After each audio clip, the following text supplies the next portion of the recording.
People who live in southeast Austin neighborhoods have been waiting months to hear why they have been flooding so badly. Today, a new study was released on the causes of the 2015 October flooding that devastated hundreds of families.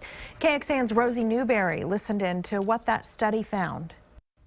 The Travis County Commissioner's Court heard the results today of a study on the 2015 floods in October on the Onion Creek and Dry Creek East watersheds.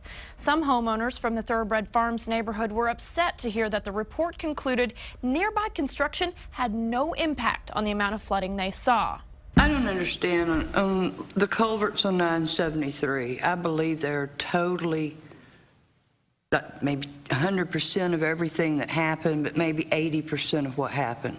We never flooded till those culverts were done. But the report did blame a lack of regulation at the time Thoroughbred Farms was built.